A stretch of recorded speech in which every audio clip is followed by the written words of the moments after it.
Bom dia, meninas. Tudo bem com vocês? Vamos começar mais uma aula. Eu já vou adiantando aqui. é, As meninas estão entrando aí, Marcela. Gente, hoje é, eu quero falar com vocês sobre coesão, a importância da coesão. Isso é um fator que vai contar lá na competência 4, vai reverberar na C3 e vai reverberar na C1 também. Então é uma coisa que vocês precisam dar realmente uma atenção. Vou compartilhar com vocês aqui agora o nosso quadro branco.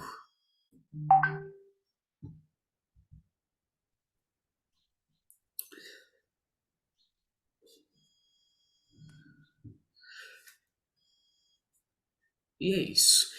Gostaria que vocês me dissessem no chat se vocês estão me vendo, me ouvindo bem e se o quadro branco apareceu.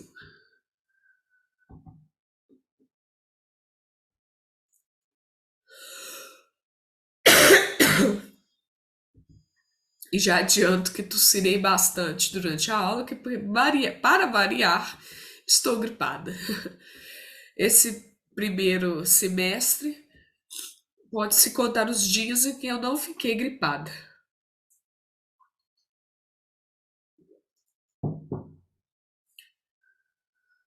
Vamos lá. Hoje, então, eu quero falar com vocês sobre coesão.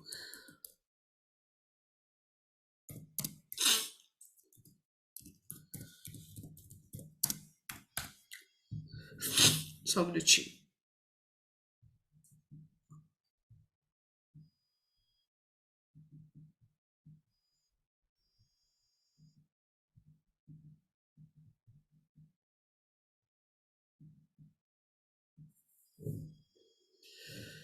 Bom, gente, o que é coesão?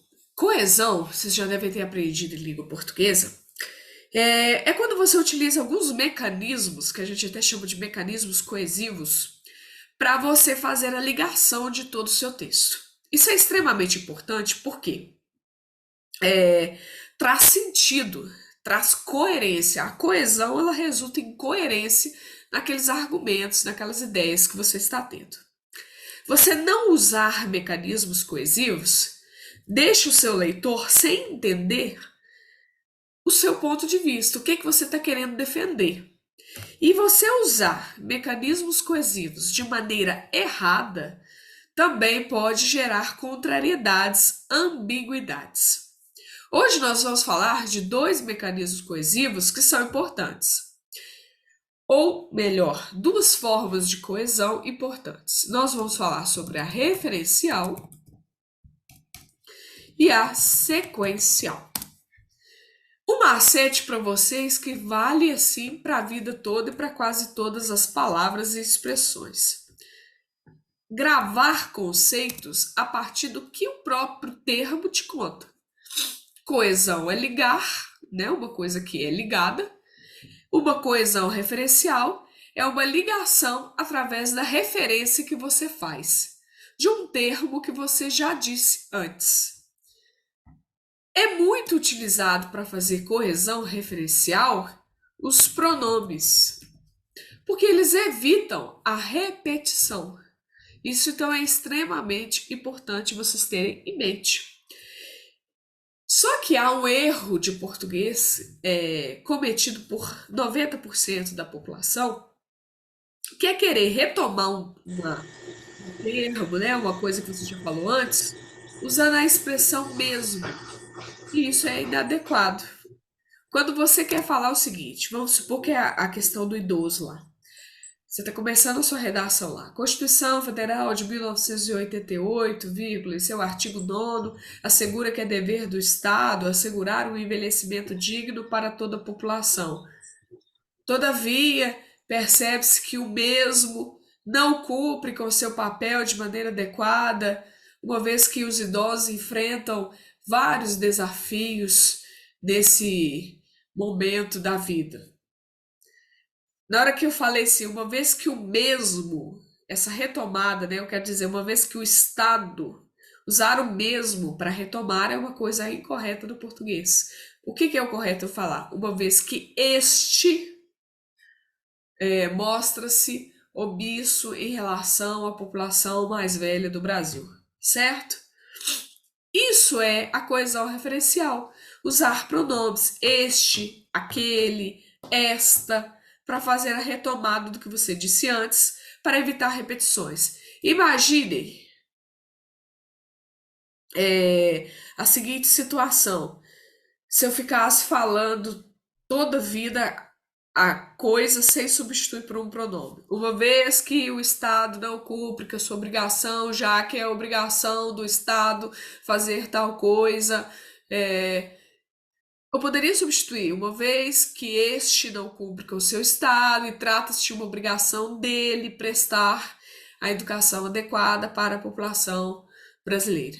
Um exemplo, tá vendo? Então é importante vocês fazerem a correção referencial para evitar repetições de termos e nomes.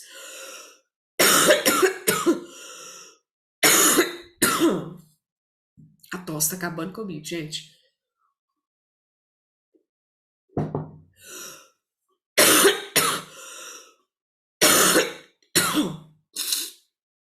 É uma coceirinha que vem na garganta.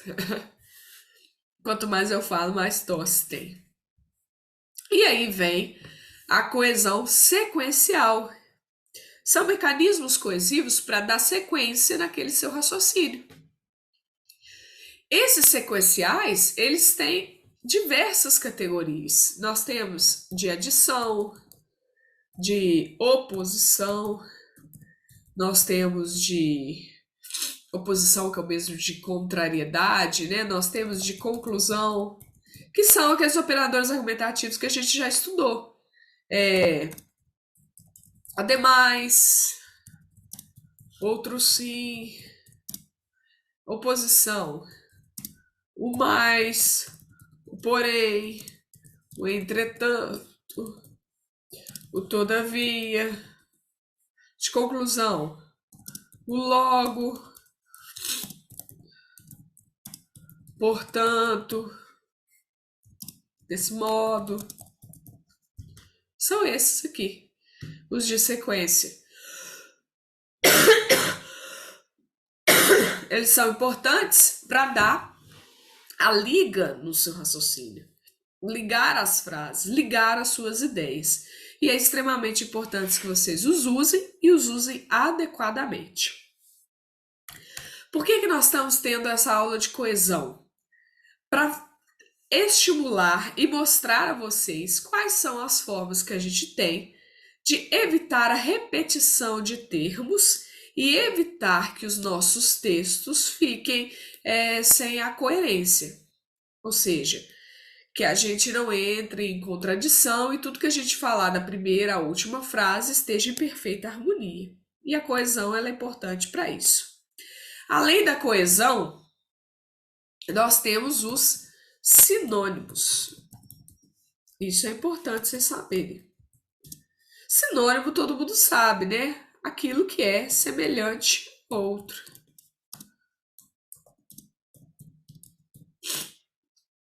Aquilo que é semelhante a outro. O que é importante vocês saberem?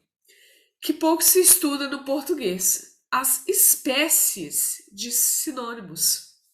Nós temos os hiperônimos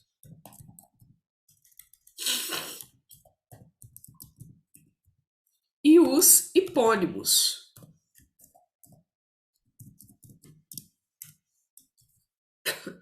Olha que interessante. A própria palavra também te conta. O ônimo, né, vem de igualdade.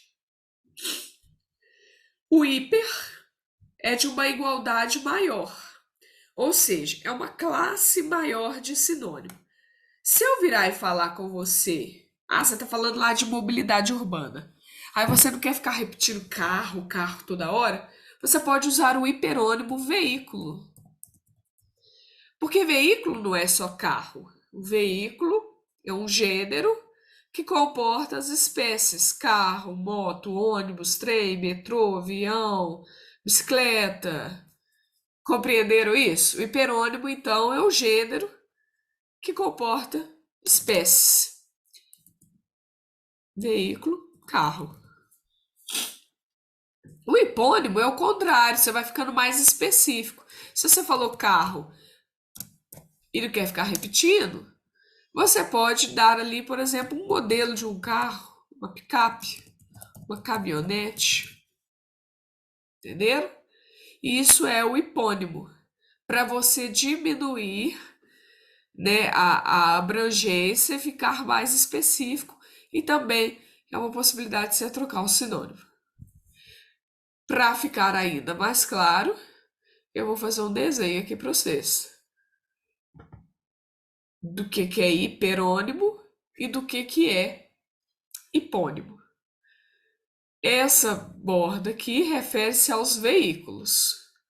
Então, aqui dentro cabe moto, caminhonete, cabe trem, cabe metrô, cabe avião, cabe bicicleta, cabe ônibus. Então, isso aqui é o hiperônimo, o maior que comporta o menor. Dentro de cada menorzinho desse há um outro universo dos hipônimos. Então, aqui dentro da moto tem uma bis, tem uma mobilete, tem uma lambreta, tem uma moto com uma potência maior, uma moto com potência menor. Dentro do carro tem a caminhonete, tem a picape. Dentro dos ônibus tem ali micro-ônibus, ônibus maiores, ônibus de 2 andares. Tá vendo? Vai se fazendo esse afunilamento, que é importante para ajudar nessa coisa dos sinônimos. Para quem tem dificuldade, esse aí é um macete, você fazer os sinônimos. Ainda dentro dessa ideia de vocês utilizarem o sinônimo, nós temos um termo usado do português chamado elipse. Não sei se vocês já estudaram elipse. A elipse lembra eclipse. E é até bom que lembre eclipse, porque o sentido da coisa é muito parecido. O que acontece quando tem um eclipse da Lua? Uma parte da Lua não é vista, né? Há um apagamento da Lua. No elipse do português, há o apagamento de um termo. Porque esse termo, ele já fica subentendido, então não tem por que eu ficar repetindo ele. Um exemplo para vocês entenderem o que eu quero dizer. Pedro vai à aula às 7 horas e volta às 10. Pedro vai à aula às 7 e volta às 10. Para que eu vou falar Pedro vai à aula às 7 e Pedro volta às 10? Não tem porquê, né? Para quê? Já fica subentendido que ali no i há o sujeito oculto Pedro, que da mesma forma que está indo, está voltando. Então, isso, o elipse também, o pagamento de termo, evita a repetição desnecessária e evita ali que você perca pontos na C1, certo? Isso eram as noções que eu precisava trazer de mais imediato aqui para vocês a respeito da coesão. Importantíssimo ter isso em mente. Gravem isso aí. E agora nós vamos falar sobre aqueles temas que eu mandei para vocês lá no grupo. São temas que são apostas fortes e eu acho que vale a pena a gente fazer uma aula de aprofundamento deles aqui agora. Vou interromper aqui e vamos voltar. Aqui, eu vou abrir no meu celular os temas.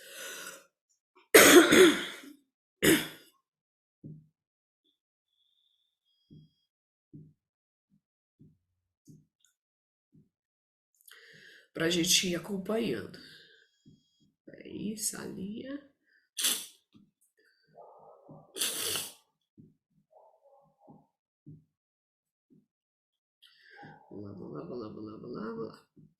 Vamos começar, gente, com violência infantil. Acho que eu vou ter que abrir o quadro branco para ir fazendo umas anotações com vocês. Vamos lá. Vamos limpar todos os desenhos e começar outro. Violência infantil.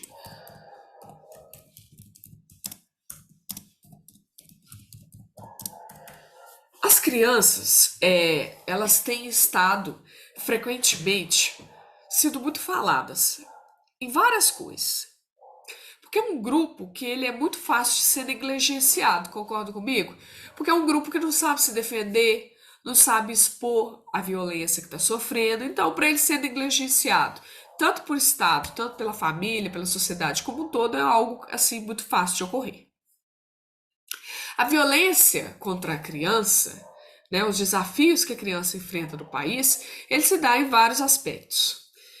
Na parte de educação, na parte de alimentação, de nutrição, né? Na parte do trabalho infantil, na parte da pornografia infantil, na parte dos abusos sexuais. O que mais, gente? Me ajudem a lembrar aí. Na parte mesmo das agressões físicas, verbais e psicológicas.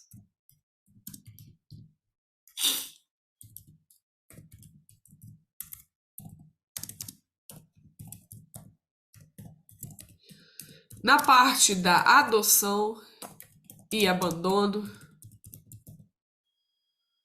Eu acho que aqui a gente conseguiu contemplar tudo, né? Que envolva o universo infantil. Tudo isso aí, quando negligenciado ou quando ocorre, reflete-se numa violência para esse grupo aí. Vamos começar na parte da educação. Essas aulas são muito boas, gente. Se caiu um tema desse, vocês vão lembrar direitinho de eu comentando essas coisas com vocês.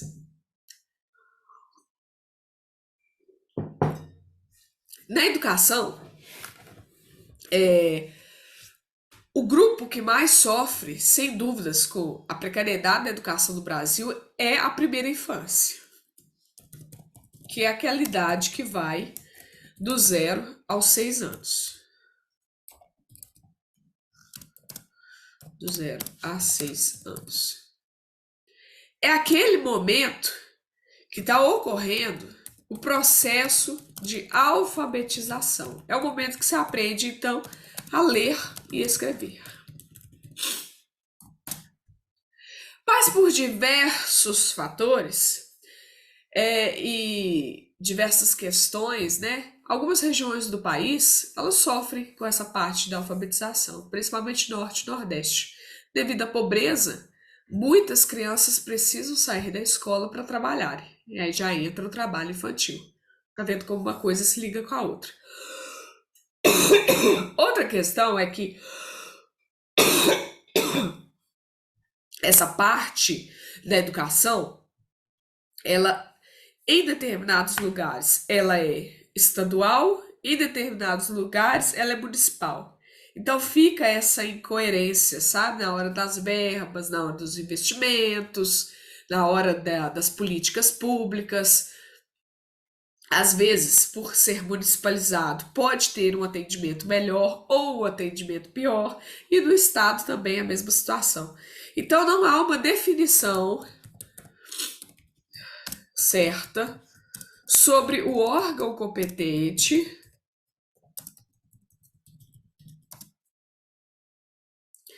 sobre os investimentos e as políticas públicas que devem ser direcionadas para a educação deste público.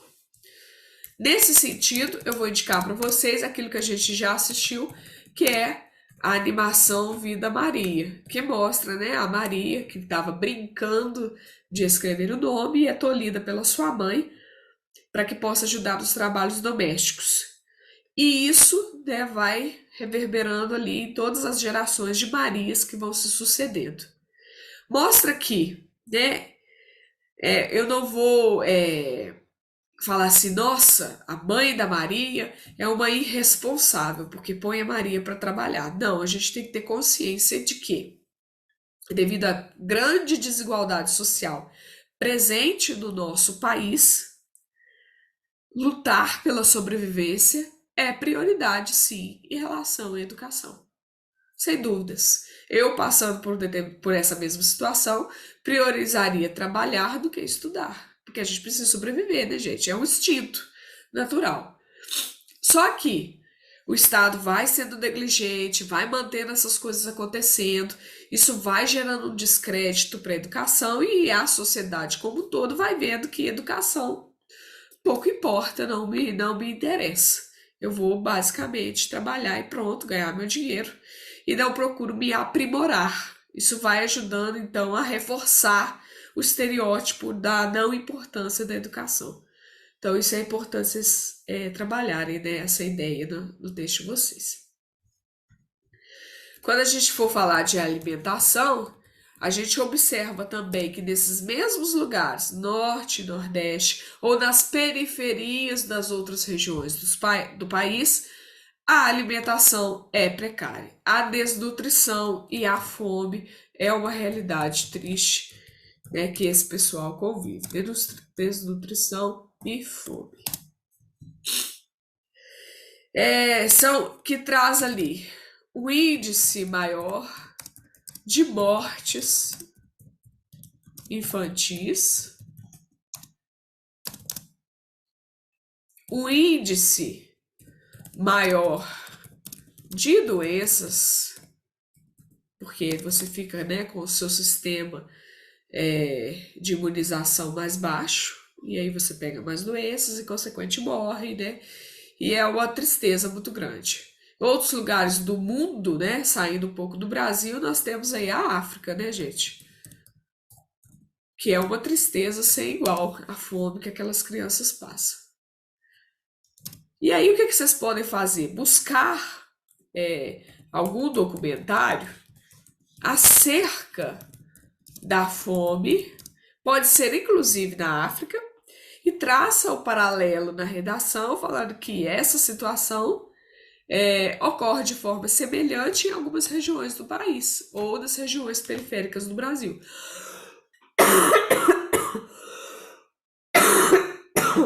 E aí está unido o repertório com o tema. O trabalho infantil, ele é uma consequência dessa questão aí, né, gente? Da educação, da falta de educação e da falta do que ter o que comer, dos meios de sobreviver. Falta de educação e meios de sobrevivência.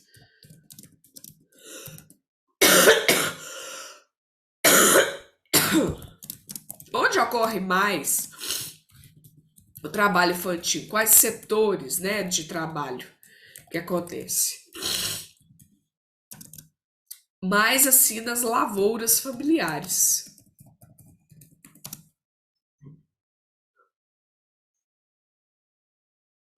As crianças saem da escola para ajudar os pais na plantação, né? Deixa eu ver aqui. Tem um que eu acho que dá para usar, que é um filme chamado... Ah, sim! Perfeito, Marcela, perfeito. Vamos colocar ele aqui. Ele cabe tanto em educação quanto alimentação, trabalho infantil, né? Anotem aí. Eu vou colocar na frente do trabalho infantil aqui o filme O Menino que Descobriu o Vento. Que filme lindo. Ele faz a invenção, né, para tentar trazer uma qualidade de vida melhor para a comunidade dele. Vale a pena assistir mesmo. Pornografia infantil.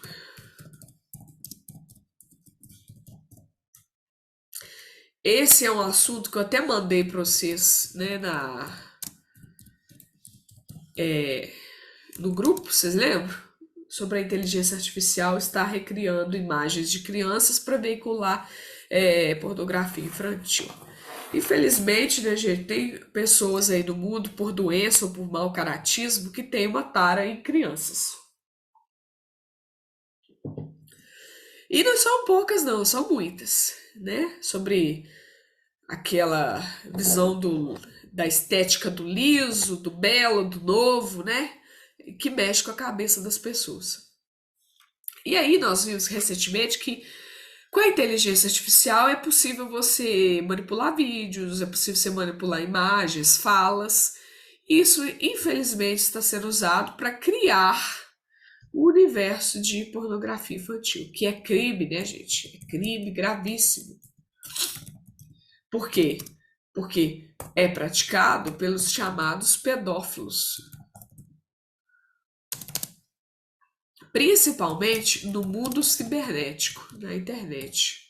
Agora até me senti uma usuária da internet dos anos 90, mundo cibernético. Que termo, né? Antigo. E mais do que isso, né? Os sites de vídeos desse caráter,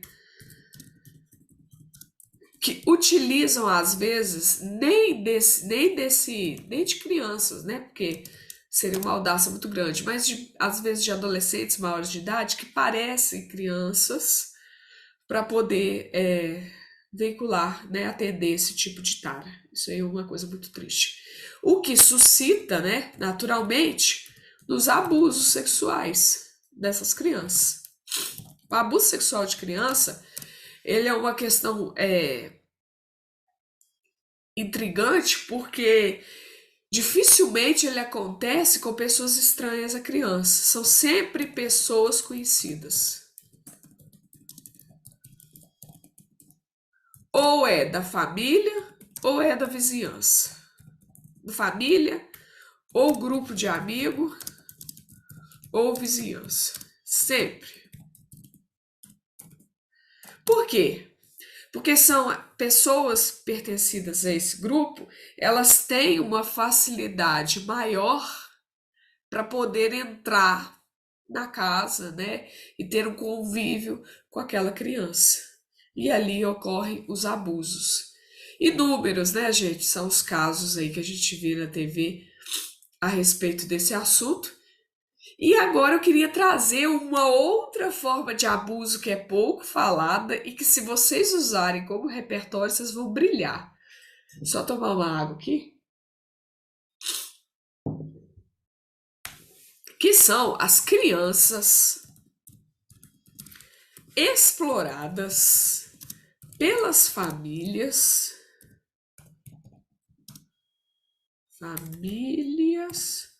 exploradas sexualmente pelas famílias. É uma espécie de prostituição das crianças. E sabe onde que essas crianças estão? Nas beiras de rodovia. Peraí. Nas beiras de rodovias. Utilizadas, né? Abusadas, na maioria das vezes, por caminhoneiros. Eu vou mandar para vocês um artigo que fala dos números que envolvem as crianças que estão sendo vítimas, né, pela família de prostituição para ganhar um dinheiro, e elas ficam ali na beira da rodovia, onde passa o fluxo maior de veículos, né, de caminhoneiros, que acabam, né, abusando dessas crianças para trazerem dinheiro para elas, em troco de dinheiro. Isso aí é preocupante e pouco se fala disso. Fran, como o repertório pode ser usado no caso criminal? Claro, principalmente se ele teve uma repercussão. Por exemplo, esses abusos, agora vamos sair um pouco da esfera de criança, né? Caso criminal e que teve uma repercussão aí do João de Deus, desses médicos ginecologistas que abusa das pacientes, tudo isso aí pode ser citado. Isso aí é um fato, né, que aconteceu, e fato é considerado repertório. Lógico que você precisa ali, dependendo do fato, ter uma contextualização maior, né, enfim. Mas é válido, sim, perfeitamente válido.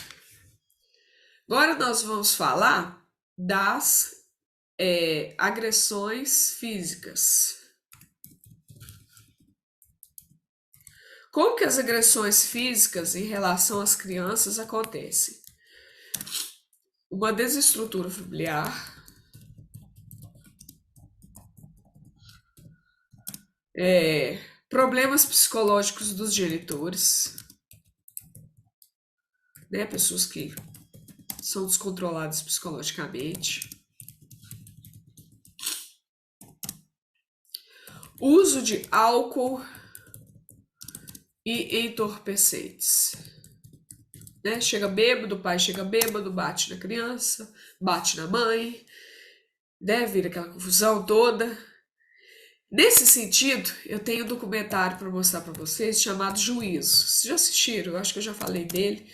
Vale a pena assistir, gente. Nó.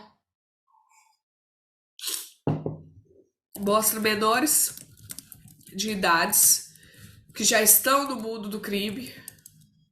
E o caso específico que me chamou a atenção lá, que é o que mais emblemático do documentário, às vezes até no TikTok, no Instagram, a gente vê um trechinho, sabe, desse documentário sendo veiculado. Que é o trecho que o menino fala que matou o pai. Matou o pai e foi uma morte planejada. O pai era um bêbado, né? Que vinha direto, chegava em casa direto e agredia a mãe, o pai, a mãe e ele, com cinta, né? Com maneiras bem cruéis. E o menino foi guardando, internalizando aquilo, até que um belo dia ele teve a ideia que ele deveria matar o pai dele. E ele espera o pai dele dormir e dá-lhe ali várias facadas. O pai chega a acordar, a tentar se defender e ele não para. Ele vai até cumprir com o que ele quer, exterminar o pai dele. E aí no documentário pergunta para ele se em algum momento ele se arrependeu. E ele friamente diz que não. E porque ele diz que todo o sofrimento que ele e a mãe dele passava eram justificativas para ele cometer esse outro tipo de violência. Então, esse documentário Juízo tem essa parte aí, que é fantástica, fantástica, fantástica. Eu vou ver se eu acho essa parte picada e mandar ela no grupo para vocês. E é isso aí, me lembra o repertório e tanto para essas questões de opressão, que é um pensamento do Paulo Freire, que ele fala o seguinte, que quando a opressão é tão grande, a vontade daquele ser oprimido não é mais sair dessa opressão, mas sim ser o opressor. E esse aí é um bom exemplo dessa frase. Você não passa mais querer desejar sair daquela situação ruim. Você começa então a planejar maneiras de se vingar, né, de se tornar o opressor também. Olha que frase, que repertório fantástico, certo? Vamos continuar aí? É, eu não sei se vai aparecer para vocês aí, porque esse quadro aqui é bem doidinho. Deixa eu ver se eu consigo. Acho que eu vou ter que apagar. Vocês querem aproveitar para tirar um print disso? Ou uma foto?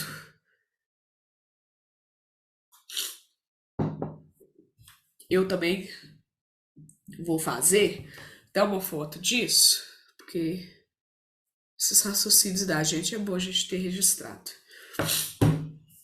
Pra gente continuar. Então agora eu vou apagar aqui. E aí nós vamos continuar com a adoção e abandono. Isso. Peraí.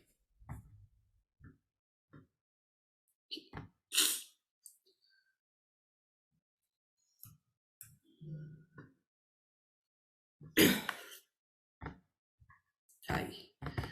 Agora vai. Eu vou tratar as duas juntas, porque, né, a adoção só existe porque alguém abandonou. Né? Alguma coisa aconteceu com essa criança que ela veio parar na adoção. Foi abandonada, ou perdeu os pais, o resto da família não quis criar, é uma forma de abandono, né, gente? Abandono reflete adoção. Há muito tempo atrás, lá na idade do Brasil, colônia, né, império, as igrejas elas tinham uma caixinha que era a caixa dos abandonados. Era uma caixinha assim que ela girava, que era o local onde você põe o seu bebê recém-nascido, que você não tinha interesse em ficar com ele, girava, a caixinha aparecia pro lado de cá e a igreja acolhia, né? Geralmente as freiras, né? E ali começou a surgir os primeiros orfanatos, geralmente por parte da igreja de acolhimento dessas crianças. E, infelizmente, no Brasil, nós temos uma burocracia grande em relação. Não, escrevi burocracia no processo de adoção. E também uma preferência social por determinados tipos de crianças, né? Criança recém-nascida, branquinha, com as características físicas da família, que não tenham famílias, histórico familiar de uso de drogas, de álcool, né? Com medo, né, da criança ter isso no DNA e trazer problemas futuros, né?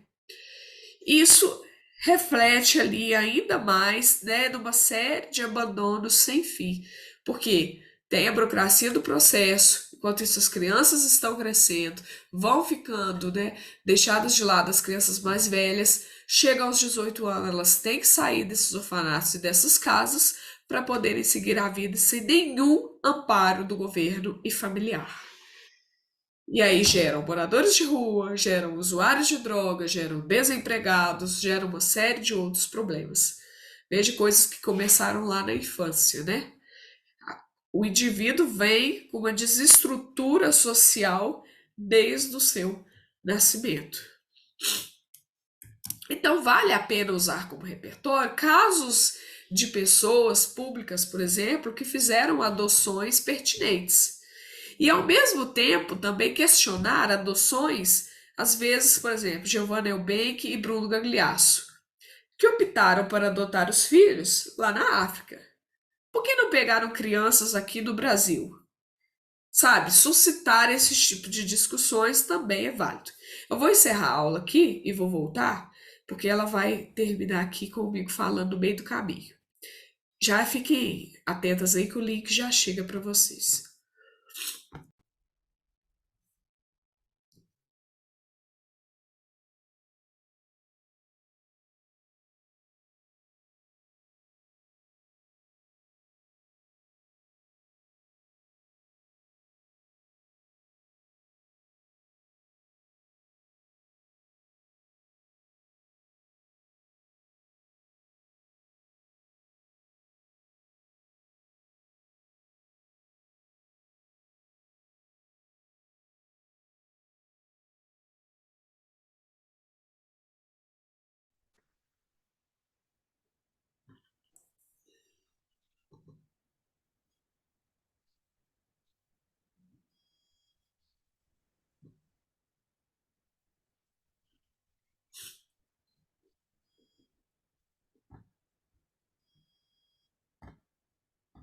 Então, gente, voltando aí à nossa parte, segunda parte da aula, nós já falamos sobre a questão da violência infantil. Abordamos os vários aspectos que você pode colocar em relação à infância. Agora, deixa eu ver qual é o próximo. Nós vamos falar de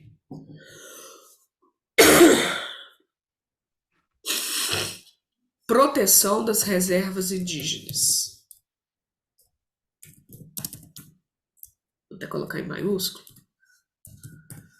Proteção das reservas indígenas.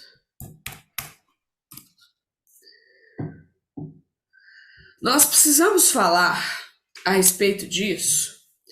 Deixa eu só colocar aqui no silencioso.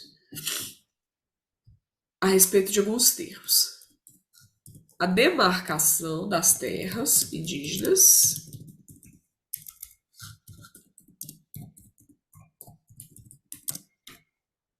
E um termo que tem a ver com isso, que é o marco temporal.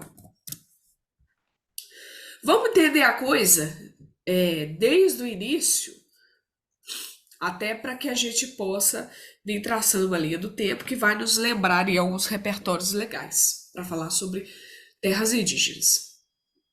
Quando os portugueses chegaram aqui no Brasil, né, descobriram o Brasil, já tinham indígenas aqui, que já povoavam a terra, que já tinham seus costumes, suas tradições.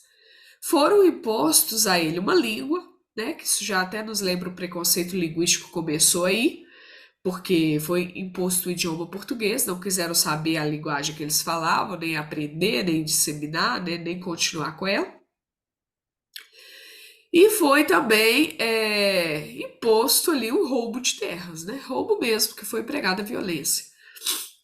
Essas pessoas, né, que aqui estavam, os nossos indígenas, os povos originários, tiveram suas terras perdidas para os portugueses, começaram a colonizar no seu bel prazer.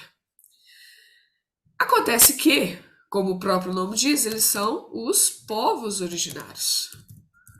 Se eles são os povos originários, eles têm direito à terra. E essa discussão, ela surgiu, então, com a Constituição de 88. Foi um marco legal, né, dessa parte da demarcação de terras. Tem um artigo da Constituição que ele fala que é direito dos povos originários o uso da terra. Como então saber qual terra que é pertencente a este grupo? O que de fato é deles, era deles? Então, o que acontece? Surge então a necessidade de se demarcar as terras indígenas. Como é feita a demarcação das terras indígenas? Os antropólogos fazem estudos junto com as comunidades, com as tribos, para entender a vivência atual deles e entender também a vivência passada, a história daquela tribo. Para ir então fazer um estudo junto com outros profissionais, né, a pedido do governo, para que faça ali o estudo de qual a quantidade de terras que eles precisam para poder manter-se enquanto tribo, enquanto tradição e, né, enquanto sobreviventes também, né, porque essa é a maneira que eles sobrevivem. Então eles fazem esse estudo. Esse estudo, depois de concluído, analisado, né, provas, histórias, né, escutas, comunidades locais, vizinhas, faz ali realmente uma verdadeira pesquisa. Resulta, né, em um trabalho, esse trabalho é sujeito à homologação pelo presidente da República. O presidente da República, então, homologa. Se nesse processo de demarcação da terra foi preciso retirar terras de fazendeiros, o Estado deverá indenizar estes fazendeiros. De maneira satisfatória? Talvez não, né? Os fazendeiros não vão ficar muito felizes com isso. Mas ocorre uma indenização que deve ser paga, né, previamente, antes da retirada da terra. Essa é a parte técnica. Aí entra uma questão, né, dessa demarcação aí de terra. Quando o indígena pede para que seja demarcada a terra para sua tribo, não significa que ele vai ser dono daquela terra que ele teve demarcada, não. Ele passa a ter apenas o direito de uso. Para quê? Para ser justo. Ele está requerendo um pedaço de terra para ele usar? Para ele sobreviver ali? Então vai ser somente para uso. O que significa que ele não pode vender. Ou melhor, vamos usar um termo mais sofisticado, que ele não pode alienar. Alienar é utilizar qualquer bem com fins lucrativos. Vender, alugar, como que chama aquele negócio das terras, quando você empresta para uma pessoa plantar, por um aluguel, esqueci o nome da expressão. Mas não pode, né, ter lucro nenhum com esse tipo de terra. E aí entra uma questão, não é também qualquer povo originário que vai ter essa demarcação de terra, não. É todo mundo que tiver requerido, né, direito de ocupar essas terras até outubro de 1988, até a data da promulgação da Constituição. Entenderam? É quem não tinha isso demarcado até a data da Constituição. Então, isso é o marco temporal. Já caiu, inclusive foi o tema passado, foi a questão dos povos originários, né? Que um dos argumentos para não valorização deles começa pela não demarcação das terras. Isso poderia ter sido utilizado na. Isso, arrendar, isso mesmo, Jaque. Arrendar. Poderia ter sido utilizado como argumento na redação. Nesse sentido, eu tenho um documentário show de bola para vocês assistirem. Falas da Terra. Vão ficar sabendo tudo sobre povos originários e vai sanar qualquer dúvida que vocês tenham a respeito, né, caso caia algum tema novamente sobre povos originários, que eu acho difícil, mas Enem, né, é imprevisível. Continuando, então já falamos da proteção das terras indígenas, que era um dos assuntos. Voltando aqui, deixa eu abrir aqui no meu celular. O racismo estrutural no Brasil.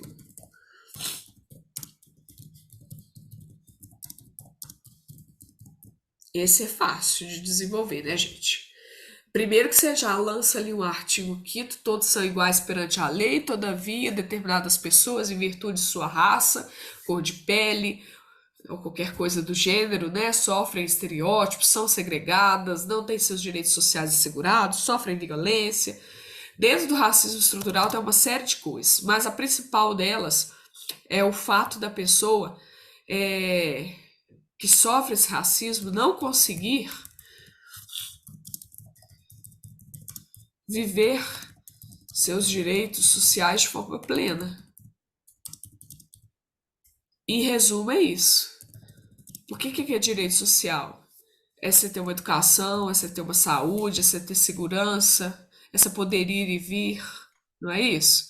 Toda pessoa que sofre um racismo no Brasil, ela tem uma mitigação desses direitos. Ela não vive esses direitos de forma plena. Ela sofre um bullying na escola, ela sofre uma violência na rua, ela sofre uma abordagem policial inadequada e assim vai. Então ela não tem realmente os direitos sociais de forma plena. O repertório que a gente pode usar, né, como raízes históricas, como contribuinte dessa questão do Brasil, é a escravidão. Sem dúvidas, né, gente? É uma alusão obrigatória para vocês usarem desse termo aí de racismo estrutural. Veja que você pode usar artigo 5º da Constituição, da introdução. Você usa como causas raízes históricas e raízes ideológicas.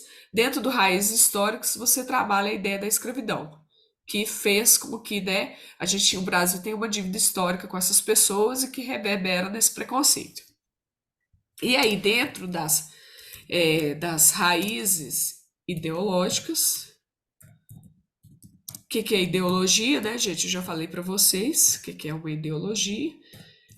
São ideias, né, de determinados grupos, ideias essas que se firmam e que as pessoas tentam vendê-las a todo custo para você, né, que você as compre. As raízes ideológicas, esqueci, não sei aqui. Você pode falar sobre a supremacia branca imperialista. Porque foi o que aconteceu aqui no Brasil, né? Vieram os brancos lá europeus, começaram a introduzir aqui a sua cultura, suas tradições, seus valores, seus ideais de beleza, e tudo começou aí. E deu-se a ideia de que brancos são superiores a pessoas negras. Vocês podem usar essa ideia aí também, tá vendo? E aí, lógico, vocês vão abordar, né, todo tipo de violência sofrida. Vocês podem trazer a ideia de que crimes de racismo no país são inafiançáveis e imprescritíveis. O que significa isso? Inafiançáveis e imprescritíveis, ou seja, são crimes que não cabem fiança, você vai ficar preso, não interessando, né, se você vai pagar para sair ou não. E imprescritíveis é que todo crime, gente, tem uma validade. Se vocês olharem o Código Penal, vai ter ali as datas de prescrição dos crimes. Para evitar, né, que passados muitos anos as pessoas sejam punidas por uma coisa que já não está mais fazendo sentido. Mas tem alguns crimes que, como o racismo, terrorismo, genocídio, uma série de coisas que eles são imprescritíveis. Pode se passar 50, 100 anos, se a pessoa que cometeu esse crime ainda estiver viva e a pessoa, a vítima, quiser denunciar, passado anos, a pessoa vai ser acusada e vai responder um processo por causa disso. Então, vocês podem usar também este argumento, certo? Mais alguma coisa aí que vocês lembrem do racismo estrutural? O racismo estrutural, querendo ou não, né, gente, ele também traz como consequência o trabalho análogo à escravidão, um reflexo, né, do racismo, que é o próximo tema que a gente pode falar. Ah, sim, verdade. Ku Klux Klan, mesmo, mesmo. Vale relembrá-la também, né?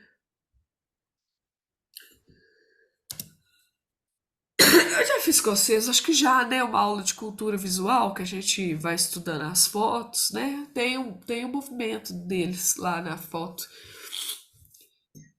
que lembra. Ah, já fiz, né? Eu até falei com vocês que as roupas lembram figuras religiosas, né? Ah, sim, já, que ótimo. Inclusive tá aqui, ó, quer ver? Vou pegar aqui pra você ver. Esse livrinho aqui, né? Deixa eu fechar o chat. Esse danadinho aqui, né?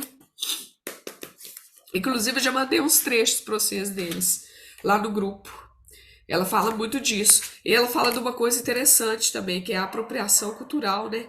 São pessoas que se apropriam é, dos símbolos, né, de outras culturas como um mero objeto, fruto aí da indústria cultural do capitalismo. Ela tem até uma parte que ela define o que é o racismo. Olha que legal. A sociedade escravista, ao transformar o africano em escravo, definiu o negro como raça, demarcou o seu lugar, a maneira de tratar e ser tratado, os padrões de interação com o branco e instituiu o paralelismo entre cor negra e posição social inferior. Vou mandar essa foto lá para vocês. Olha que fantástico, né? Tem uma outra que eu fiz aqui, que é da apropriação cultural. Ela usa até a Simone de Beauvoir para reforçar o pensamento dela. Vou mandar lá para vocês no grupo. Mas bem lembrado, Jaque, bem lembrado. Eu já estava me esquecendo dessa danada, né? Que é importante nesse sentido. Ah, ela usou na redação. Ótimo. Excelente. Ah, sim, sim, sim. Verdade. Do Laurentino Gomes. Você comprou os três ou você tem só os dois primeiros?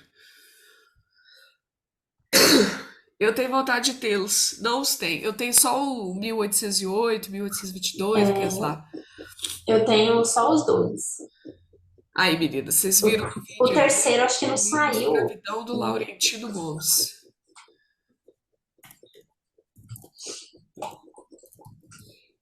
Eu vou até procurar. Deve ter algum documentário que o Laurentino Gomes faz parte, faz algum comentário. Eu lembro que tem um na Netflix que chama Guerras do Brasil, que tem uma parte que ele fala. O Ailton Krenak, que ó, no Povos Originários, também é um ativista que vale a pena ser conhecido. Eu já estava me esquecendo dele. Que ele tem um livro legal que é O Amanhã Não Está à Venda e o Ideias para Adiar o Fim do Mundo. Também são dois livros pequenininhos, assim, igual esse da Djamila, que são fantásticos. Vale a pena conhecer também. Vamos ver se a gente lembra de mais alguma coisa dentro do racismo estrutural. Hum, o livro dela, Escravidão, Violência, Crime de Racismo e Defesa Imprescritível, Não vive seus direitos sociais de forma plena. Ah, sim, Apartheid também. Show de bola. Vou até colocar aqui também.